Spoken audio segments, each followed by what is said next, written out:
ಆತ್ಮೀಯರೇ, ಇವತ್ತು ಒಳ ಮೀಸಲಾತಿ ವಿರೋಧಿ ಹೋರಾಟ ಸಮಿತಿಯ ಹೋರಾಟದ ನೇತೃತ್ವದಲ್ಲಿ ಹಾಗೆ ಉಪಮಹಾಪೌರರಾಗಿರುವಂತ ರಾಜು ಎಲ್ ಜಾಧವ್ ಅವರ ನೇತೃತ್ವದಲ್ಲಿ ಹಾಗೆ ಡಾಕ್ಟರ್ ಅರವಿಂದ ಲಮಾಣಿ ಅವರ ನೇತೃತ್ವದಲ್ಲಿ ಹಾಗೆ ಇನ್ನು ಉಳಿದ ಹಲವಾರು ನಾಯಕರುಗಳ ನೇತೃತ್ವದಲ್ಲಿ ಇವತ್ತು ಈ ಒಂದು ಪ್ರತಿಭಟನಾ ಮೆರವಣಿಗೆಯನ್ನು ಹಮ್ಮಿಕೊಂಡಿದ್ದೇವೆ. ಸ್ವಲ್ಪ ಆಟ ಮಂತವ್ರಿ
ನಮಗೆ ಅನ್ಯಾಯ ಮಾಡಿದಂತ ಈ ಭ್ರಷ್ಟ ಸರ್ಕಾರ, ಈ ಭ್ರಷ್ಟ ಸಿದ್ದರಾಮಯ್ಯಗೆ ಇವತ್ತು ಸರ್ಕಾರದ ವಿರುದ್ಧವಾಗಿ ಏನು ಒಳ ಮೀಸಲಾತಿಯಲ್ಲಿ ಬಂಜಾರ, ಬೋವಿ, ಕೊರಚ, ಕೋರಮ ಸಮುದಾಯಗಳಿಗೆ ಅನ್ಯಾಯ ಆಗಿದೆ. ಆ ಅನ್ಯಾಯದ ವಿರುದ್ಧವಾಗಿ ಹೋರಾಟವನ್ನು ಹಮ್ಮಿಕೊಂಡಿದ್ದೀವಿ. ಸಾವಿರಾರು ಸಂಖ್ಯೆಯಲ್ಲಿ ಸಿದ್ದೇಶ್ವರ ದೇವಸ್ಥಾನದಿಂದ ಜಿಲ್ಲಾಧಿಕಾರಿಗಳ ಕಚೇರಿಗಳಿಗೆ ಬಂದು ಇಲ್ಲಿ ಮನವಿಯನ್ನು ಸಲ್ಲಿಸುವ ಮುಖಾಂತರ ನಮ್ಮ ಆಕ್ರೋಶವನ್ನು ಹೊರಹಾಕಿದ್ದೀವಿ.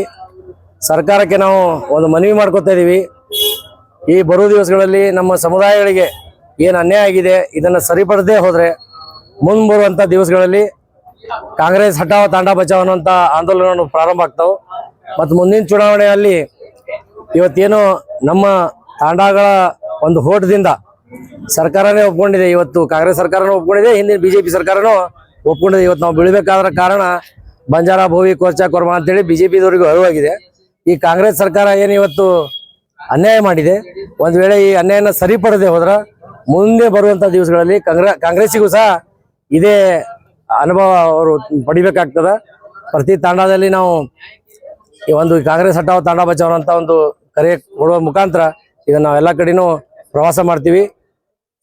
ಪ್ರವಾಸ ಮಾಡಿ ಈ ಕಾಂಗ್ರೆಸ್ ಸರ್ಕಾರನ ಕಿತ್ತೋಗಕ್ಕೆ ಏನ್ ಬೇಕು, ನಮ್ಮ ಸಮಾಜಕ್ಕೆ ಅನ್ಯಾಯ ಮಾಡಿದ್ದೇ ಕರೆ ಆದ್ರ ಇವ್ರಿಗೆ ಮುಂದಿನ ದಿವಸ ಇವ್ರಿಗೆ ಉಳ್ಗಾಲಿಲ್ಲ ಅಂತೇಳಿ ನಾನು ಹೇಳ ಬಯಸ್ತೀನಿ. ಇವತ್ತು ನಾವು ಎಲ್ಲ ನಮ್ಮ ಸಮುದಾಯಗಳು ಯಾವ್ದು ಇವತ್ತು ಕೊರ್ಚ ಆಗಿರ್ಬೋದು, ಕೊರ್ಮ ಆಗಿರ್ಬೋದು, ಇವತ್ತೇನು ನಮ್ಮಲ್ಲಿ ಅವರ ಒಂದು ಹಂದಿ ಸಾಗಾಣಿಕೆ ಮಾಡ್ತಾರೆ. ಕೊರಿ ಸಮಾಜದವರು ಹಂದಿ ಸಾಗಾಣಿಕೆ ಮಾಡೋದಾಯ್ತು. ಅದನ್ನ ಬಿಟ್ಟು ಏನ್ ನಾವು ಕಸಬಾರಿಗೆ ಮಾಡುವಂಥದ್ದು, ಬುಟ್ಟಿ ಮಾಡುವಂಥದ್ದು, ನಮ್ಮ ಏನು ಕಸಬುಗಳಿದಾವೆ ಆ ಕಸಬುಗಳನ್ನ ನಾವು ನಮ್ಮ ಸಮುದಾಯಗಳು ಇನ್ನೂ ಹಿಂದೆ ಇದಾವೆ. ಸಾಮಾಜಿಕವಾಗಿ, ಆರ್ಥಿಕವಾಗಿ ಹಾಗೂ ಶೈಕ್ಷಣಿಕವಾಗಿ ನಾವು ಇನ್ನೂ ಮುಂದೆ ಬಂದಿಲ್ಲ, ನಾವು ಇನ್ನೂ ಬಹಳಷ್ಟು ಹಿಂದದೀವಿ ಅನ್ನೋಂಥ ಆಕ್ರೋಶವನ್ನ ವ್ಯಕ್ತಪಡಿಸಿದೀವಿ. ಸರ್, ಮುಖ್ಯಮಂತ್ರಿ ಸ್ವತಃವಾಗಿ ಜಿಲ್ಲೆಯಲ್ಲಿ ಪಾರ್ಲಿಮೆಂಟ್ಗೆ ಅಲ್ಲಿನವರೆಗೆ ಹೋಗಿ ನೀವು ಭೇಟಿ ಮಾಡಿ ಅವ್ರ ನಿಮ್ಮ ಸಮಸ್ಯೆ ಏನಾದ್ರು ಹೇಳಬೇಕಾಗಿತ್ತು. ಅಲ್ಲಿ ಏನು ಹೋಗ್ತೀರಿ, ಬೆಂಗಳೂರಿಗೆ ಹೋಗಿ CM ಅವ್ರ ಹತ್ರ ಏನೋ ಒಂದು ನಮ್ಮ ಆಯೋಗ ಹೋಗಿತ್ತು, ಬಂಜಾರ ಆಯೋಗ ಹೋದಾಗ ಅಲ್ಲಿ ಅವರ ಸರ್ಕಾರದ ಒಬ್ಬ MLA ರುದ್ರಪಾಲಮಣಿ ಅಂತ ತಮಗೆಲ್ಲರಿಗೂ ಗೊತ್ತಿದೆ, ಇವತ್ತಿನ ಉಪಸಭಾಪತಿ ಇದ್ದಾರೆ. ಅವ್ರ ಜೊತೆ ಹೋದಾಗ ನಮ್ಮ ಆಯೋಗವರಿಗೆ ಅವರು ಒಳಗೆ ಬರಕ್ ಕೊಟ್ಟಿಲ್ಲ. ಅಂದ್ರೆ ನಮ್ಮ ಸರ್ಕಾರ ಮೇಲೆ ಅವ್ರಿಗೆ ಕಾಳಜಿ ಇತ್ತಂದ್ರ ನಮ್ಮ ಸರ್ಕಾರಕ್ಕೆ ಒಬ್ಬರಿಗೆ ಯಾರಿಗಾದ್ರೂ ಕ್ಯಾಬಿನೆಟ್ ಅಲ್ಲಿ ಅವ್ರು ಮಿನಿಸ್ಟರ್ ಮಾಡ್ತಿದ್ರು. ನಮ್ಮ ಸಮುದಾಯದಿಂದ ಹೆಂಗೂ ಹೋಟ್ ತಗೊಂಡಿವಿ, ಅವರು ಇಬ್ರು ಮಾತು ಕೇಳ್ಕೊಂಡು ಇವತ್ತು ಅವರ ಕುರ್ಚಿ ಉಳಿಸ್ಕೊಳಕ್ ಅಂತ ಹೇಳಿ ಇವತ್ತೆಲ್ಲ ನಮ್ಗೆ ಅನ್ಯಾಯ ಮಾಡ್ತಾ ಇದಾರೆ ಅಂತ ಹೇಳ್ಬೋದು. ಪ್ರಕಾಶ್ ರಾಠೋಡ್ ಅವರು ಬರ್ಬೇಕು. ಪ್ರಕಾಶ್ ರಾಠೋಡ್ ಅವರು ಇಲ್ಲ, ಹಂಗೇನಿಲ್ಲ. ಅವರು ಬೇರೆ ಕೆಲಸದ ನಿಮಿತ್ತ ನನಗೆ ಬರಕ್ಕಾಗಲ್ಲ ಅಂತ ಹೇಳಿದ್ದಾರೆ. ಅವ್ರಿಗೆ ಮಾತಾಡಿದೀವಿ ನಾವು ನಮ್ಮ ಪಕ್ಷದ ನಮ್ಮ ಬಂಜಾರ ಸಮಾಜದ ಎಲ್ಲಾ ಮುಖಂಡರಿಗೂ ನಾವು ಮಾತಾಡಿದೀವಿ. ಕೆಲವೊಬ್ರು ಬಂದಿದ್ದಾರೆ, ಕೆಲವೊಬ್ರು ಬಂದಿಲ್ಲ. ಸೊ ಬಂದಿಲ್ಲಾರ್ದವರಿಗೆ ಅದು ಸಮಾಜ ನೋಡ್ತಿರ್ತದ. ಸಮಾಜಕ್ಕೆ ಅನ್ಯಾಯ ಆದಾಗ ಯಾರ್ಯಾರು ಸಮಾಜದ ಬಗ್ಗೆ ಹೋರಾಟ ಮಾಡಿದ್ದಾರೆ ಅದು ಜನರಿಗೆ ಗೊತ್ತಿರ್ತದ. ಅವರು ನಮಗೆ ಒಂದು ಸಪೋರ್ಟ್ ಅಂತೂ ಮಾಡಿದ್ದಾರೆ, ಮರವಲ್ ಸಪೋರ್ಟ್ ಮಾಡಿದ್ದಾರೆ. ನಾವು ಮಾಡಿ ನಿಮ್ಮ ಜೊತೆ ನಾವು ಇದೀವಿ ಅಂತ ಹೇಳಿದ್ದಾರೆ ಪ್ರಕಾಶ್ ರಾಠೋಡ್ ಅವರು. ನೋಡೋಣ, ನಮ್ಮ ಹೋರಾಟ ಈಗ ಸ್ಟಾರ್ಟ್ ಆಗಿದೆ. ಸೆಪ್ಟೆಂಬರ್ 10ನೇ ತಾರೀಕು ಬೆಂಗಳೂರಲ್ಲಿ ಫ್ರೀಡಂ ಪಾರ್ಕಲ್ಲಿ ಮತ್ತೆ ಇಡೀ ರಾಜ್ಯದ ಈ ಬಂಜಾರ ಭೋವಿ ಕೊರ್ಚ ಕೊರ್ಮ ಸಮುದಾಯದ ಇಡೀ ರಾಜ್ಯದ ಒಂದು ಬೃಹತ್ ಪ್ರತಿಭಟನೆ ಇದೆ. ಆ ಪ್ರತಿಭಟನೆಯಲ್ಲಿ ನಿಮ್ಮ ಮುಖಾಂತರ ನಮ್ಮ ಎಲ್ಲಾ ಸಮುದಾಯಗಳಿಗೆ ಕೈ ಮುಗಿದು ಕೇಳ್ಕೊಳ್ಳೋದು ಏನಂದ್ರೆ, ಎಲ್ಲರೂ ಆ ಕಾರ್ಯಕ್ರಮಕ್ಕೆ ಬರಬೇಕು. 10ನೇ ತಾರೀಕು ಸೆಪ್ಟೆಂಬರ್ ಆ ಕಾರ್ಯಕ್ರಮ ಯಶಸ್ವಿ ಮಾಡಿಕೊಡ್ಬೇಕು. ಸರ್ಕಾರಕ್ಕೆ ಎಚ್ಚರಿಕೆ ಕೊಡಬೇಕು. ಒಂದ್ ವೇಳೆ ಸರ್ಕಾರ ನಮ್ಮ ಏನು ಮನವಿಗಳು, ನಮ್ಮ ಹೋರಾಟಕ್ಕೆ ಬೆಂಬಲ ಏನ್ ನಾವು ನ್ಯಾಯ ಕೊಡದೇ ಇದ್ರ ಅದಕ್ಕೆ ಸಂಬಂಧಪಟ್ಟಂತೆ ಮುಂದಿನ ದಿವಸಗಳಲ್ಲಿ ಬೇರೆ ರೀತಿಯ ಒಂದು ಹೋರಾಟನ ಹಮ್ಮಿಕೊಳ್ತೀವಿ. ಮಹೇಂದ್ರ ಕುಮಾರ್ ನಾಯ್ಕ್, ವಿಜಯಪುರ. ಇವತ್ತಿನ ಯಾವ ಬಿಜಾಪುರ ಜಿಲ್ಲೆಯ ಬಂಜಾರ, ಕೊರವ, ಕೊರ್ಮ ಮತ್ತು ಭೋವಿ ಸಮಾಜ ವತಿಯಿಂದ ನಮಗಾಗಿರುವಂತ ಅನ್ಯಾಯದ ವಿರುದ್ಧ ಬೃಹತ್ ಆದಂತ ಈ ಪ್ರತಿಭಟನೆ ಮೂಲಕ ನಾವು ಸರ್ಕಾರಕ್ಕೆ ತಿಳಿಸುವುದೇನಂದ್ರ, ಈ ಅನ್ಯಾಯವಾಗಿರುವಂತದ್ದನ್ನು ನ್ಯಾಯಯುತವಾಗಿ ನಮ್ಮೆಲ್ಲರಿಗೆ ನ್ಯಾಯ ಕೊಡುವಂತ ಕೆಲಸ ಈಗಿನ ಸರ್ಕಾರ ಮಾಡಬೇಕು. ಏನು ಒಳ ಮೀಸಲಾತಿ ಅಂತ ತಂದು ನಮ್ಮೆಲ್ಲರಿಗೆ ಅನ್ಯಾಯ ಮಾಡಿದೆ. ಹಿಂದಿನ ಸರ್ಕಾರ ಯಾವ ಬಿಜೆಪಿ ಸರ್ಕಾರ ಇತ್ತು, ಅವ್ರು 4.5% ಭೋವಿ, ಕೊರ್ವ, ಕೊಂಚ ಮತ್ತು ಬಂಜಾರ ಸಮಾಜಕ್ಕೆ ಕೊಟ್ಟಿದ್ರು 4 ಮಂದಿಗೆ. ಆನಂತರ 1% ಈ ತರ ಅಲೆಮಾರಿ ಜನಾಂಗಕ್ಕೆ ಕೊಟ್ಟಿತ್ತು. ಎಡ ಮತ್ತು ಬಲಕ್ಕೆ 5.5 ಮತ್ತು 6 ಅಂತ ಹೇಳಿ 17% ಇದು ನಮ್ಮ SC ಕಾಸ್ಟ್ ನಲ್ಲಿ ಬರುವಂತದ್ದು. ಆದ್ರೆ ಅವಾಗ ಏನು ಬಿಜೆಪಿ ಸರ್ಕಾರವಿತ್ತು, ನಾವೆಲ್ಲರೂ ಹೋರಾಟ ಮಾಡಿದೆವು, ಇದು ನಮ್ಗೆಲ್ಲ ಅನ್ಯಾಯ ಆಗಿದೆ ಅಂತ. ಆದ್ರೆ ಇದೇ ವಿಚಾರವನ್ನು ಇಟ್ಟುಕೊಂಡು ಆಗಿನ ಸರ್ಕಾರದ ವಿರುದ್ಧ ಎಲ್ಲರೂ ನಾವು ಧ್ವನಿ ಎತ್ತಿ ಕಾಂಗ್ರೆಸ್ ಸರ್ಕಾರಕ್ಕೆ ವೋಟ್ ಹಾಕ್ತಿದ್ವಿ. ಆದ್ರೆ ಇವತ್ತು ಕಾಂಗ್ರೆಸ್ ಸರ್ಕಾರ ನಮ್ಗೆ ಬೆನ್ನಿಗೆ ಚೂರಿಯನ್ನ ಹಾಕುವಂತ ಕೆಲಸ ಮಾಡ್ತಾ ಇದ್ದಾರೆ.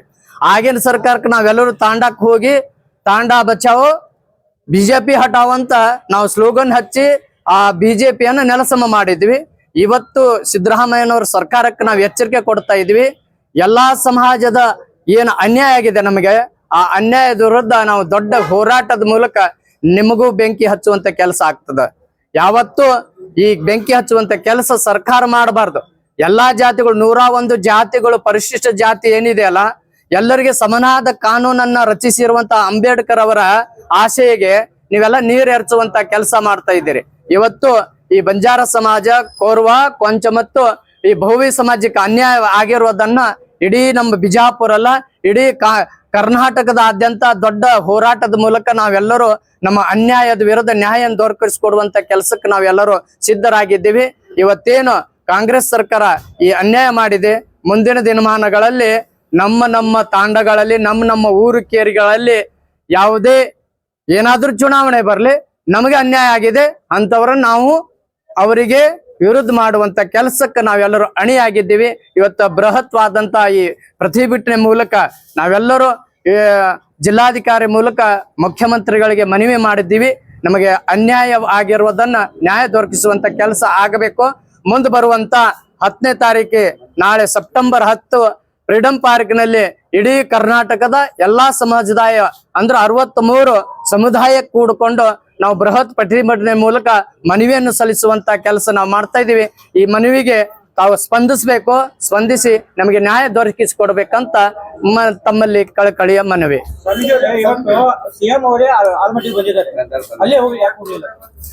ನಾವು ನಮ್ಮ ಸಮಾಜ ಏನಿದೆಯಲ್ಲ, ನಾವು ಯಾವತ್ತು ಎಲ್ಲರ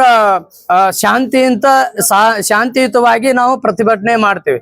ಎಲ್ಲರೂ ಹೋಗಿ ಸ್ಟ್ರೈಕ್ ಮಾಡಿ ಅವರನ್ನ ತೊಂದರೆ ಕೊಡುವಂತದ್ದು ಅಲ್ಲ. ಸಾರ್ವಜನಿಕರು ನಾವು ತೊಂದರೆ ಕೊಡೋವರಲ್ಲ. ನಾವು ಎಲ್ಲರಿಗೆ ಲೇಸನ ಬಯಸುವಂತ ಸಮಾಜ ನಮ್ದು. ಅದಕ್ಕೆ ಇಲ್ಲೇ ಶಾಂತಿಯುತವಾಗಿ ಇಲ್ಲೇ ನಾವು ಮನವಿಯನ್ನು ಕೊಡ್ತಾ ಇದ್ದೀವಿ.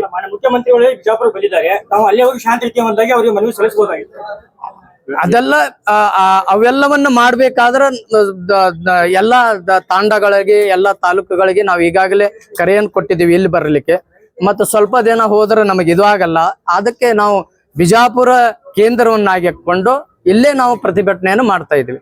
ಮುಂದೆ ನಾಳೆ 10ನೇ ತಾರೀಕು ಸೆಪ್ಟೆಂಬರ್ 10ರಂದು ಫ್ರೀಡಂ ಪಾರ್ಕ್ ನಲ್ಲಿ ಬೃಹತ್ ಆದಂತ ಎಲ್ಲಾ ಕರ್ನಾಟಕದ ಎಲ್ಲಾ ಜನರು ಕೂಡ್ಕೊಂಡು ಅಲ್ಲಿ ನಾವು ಮಾಡ್ತಾ ಇದ್ದೀವಿ, ಎಲ್ಲಾ ರಾಜ್ಯದಂತ. ಅದಕ್ಕೆ ಅಲ್ಲಿ ಕೊಡುವಂತ ಕೆಲಸ ನಾವು ಮಾಡ್ತಾ ಇದ್ದೀವಿ. ನಮ್ಮ ಬೇಡಿಕೆ ಏನಿಲ್ಲ, ನಮ್ಮ ಬೇಡಿಕೆ ಬಾಬಾ ಸಾಹೇಬ್ ಅಂಬೇಡ್ಕರ್ ಅವರು ಏನು ಸಂವಿಧಾನ ಬರೆದಿರ್ತಾರಲ್ಲ, ಅವರ ಆಶಯದಂತೆ ಎಲ್ಲರೂ ಸ್ಪೃಶ್ಯರು ಅಂತ ಹೇಳ್ತಾ ಇದ್ದಾರೆ. ನಾವು ಅಸ್ಪೃಶ್ಯರದಿವಿ. ಇನ್ನು ತಾಂಡಗಳು ನೋಡಿ, ತಾಂಡಗಳ ನೀರಿನ ಕೊರತೆ ಇದೆ, ರಸ್ತೆಗಳ ಕೊರತೆ ಇದೆ. ಎಲ್ಲಾ ಜನಾಂಗ ನಾಳೆ ದೀಪಾವಳಿ ಆದ್ರೆ ಎಲ್ಲರೂ ಹೊಲಸಿ ಹೋಗ್ತಾರೆ, ದುಡಿಲಿಕ್ಕೆ ಹೋಗ್ತಾರೆ. ದುಡಿದು 6 ತಿಂಗಳು ಅಲ್ಲಿ 6 ತಿಂಗಳು ಇರುವಂತ ಜನಾಂಗ ಎಲ್ಲಿ ಸ್ಪೃಶ್ಯರಾಗ್ತಾ ಇದ್ದಾರೆ. ಶಿಕ್ಷಣ ಕೊರತೆ ಇದೆ, ನಮ್ಗೆ ಎಲ್ಲಾ ತೊಂದರೆಗಳಿದಾವೆ. ಅದಕ್ಕೆ ನಮ್ಗೆ ಅನ್ಯಾಯವಾಗಿರುವಂತದ್ದು ಬಾಬಾ ಸಾಹೇಬರ ಅಂಬೇಡ್ಕರ್ ಏನು ಸಂವಿಧಾನ ಬರ್ತಾರಲ್ಲ, ಅದೇ ರೀತಿಯಾಗಿ 101 ಜಾತಿಗಳು ಒಂದೇ ಇರಬೇಕು, ಸಮನಾತ ಒಂದು ಕಾನೂನು ಇರಬೇಕೆಂಬ ನಮ್ದು ಆಸೆ.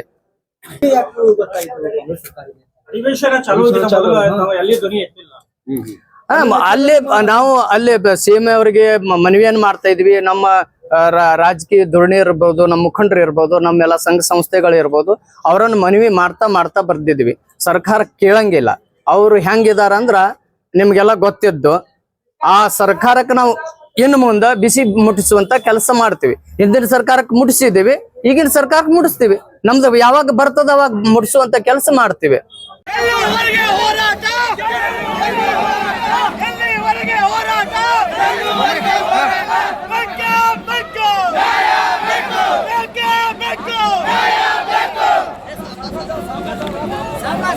ಸರ್ಕಾರಂತೆ ಸರ್ಕಾರ, ಸರ್ಕಾರಂತೆ ಸರ್ಕಾರ, ಸರ್ಕಾರಂತೆ ಸರ್ಕಾರ.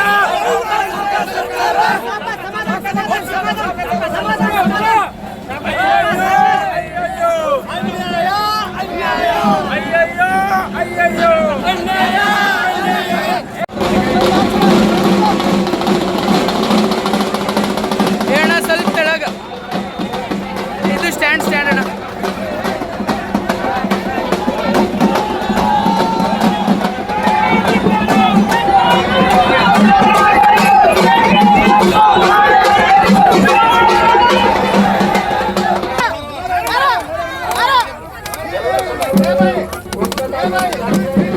ಬರ್ರಿ